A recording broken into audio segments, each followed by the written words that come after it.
Hello, my friends. Liberty Garden, April 21st.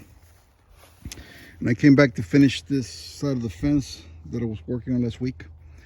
So all the wire is pulled and I need to clip it. But before I clip it, I need to remove these fence stays. And because they don't allow me to get the wire to the proper height that I want it keeps getting in the way. So I can get it up to 52 inches. But then this stay will bring the wire down here at this point. So I got to remove all the fence stays, tighten the wire to the T-post, and then apply some fence stays.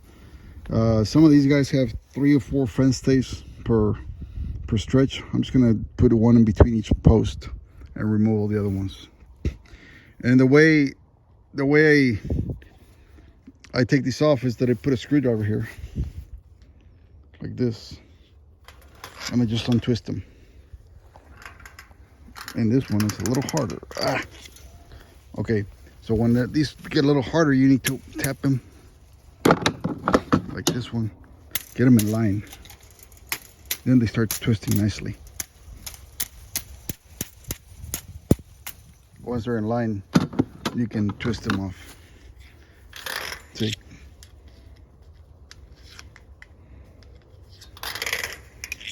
So there you go.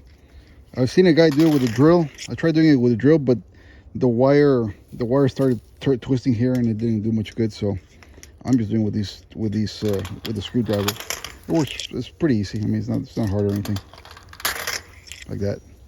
So I'll take it off all completely, and then I'll just reapply it in the center, like somewhere here. And this one, and then this one here, for example, I'll remove this one, save it for another fence stretch. I got about 1, 2, 3, 4, 5, 6, 7, 8, 9, 10, 11, 12, 13, 14, 15, 16, 17, 18, 19, 20. I got about 25 T-posts to clip. I'm done clipping all the T-posts. So now the fence is nice and tight. Look at that. You can tell there's some old ass wire here. Look at this, it's rusted, old, but it took a good pull and it's tight now. And I'm in the process right now. I removed all the fence stays that I had. These are your fence stays. So what these little wiggly things do is that they go, let me show you. Get one out.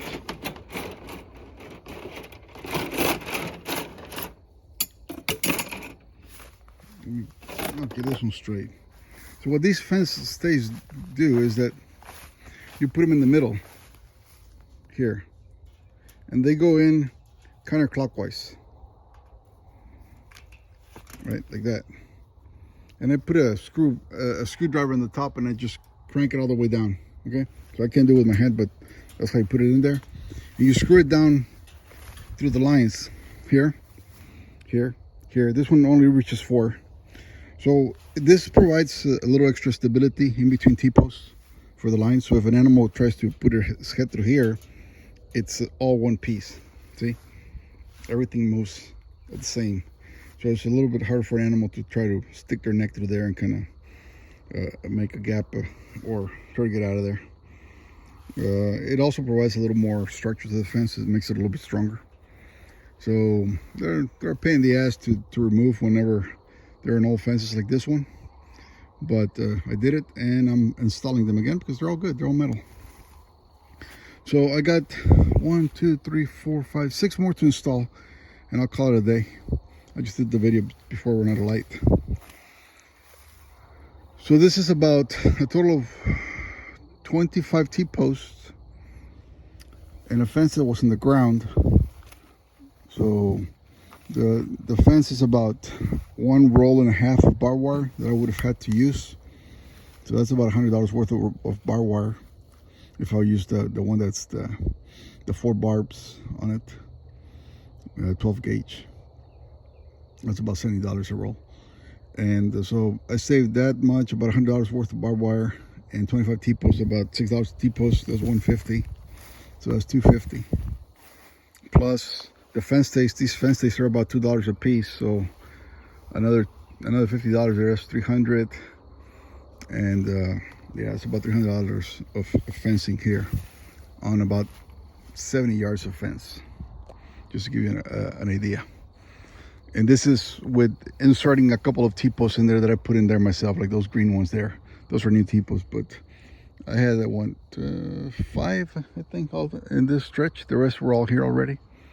So that's how much it costs a fence. $300 for about 80 yards, and that does not include your labor and the cost of the clips.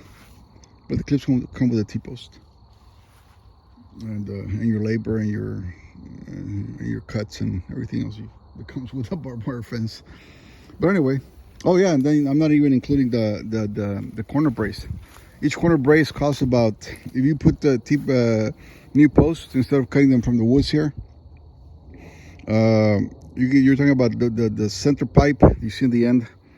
The center pipe's about $13, and then each post is going to be about $16. So that's 13 and 16, 32, about $45 extra. So you're rounding up, plus the wire for bracing it, $350 for this stretch of fence. And most of it I saved it because I used the local resources here, and I used the fence that was already in the ground. So that's not bad. Of course, my time is not being counted here. But considering that I have to come to the farm anyway, and I enjoy out here in the outdoors and getting some exercise done, think about it as a gym membership. Anyway, thanks for watching, folks.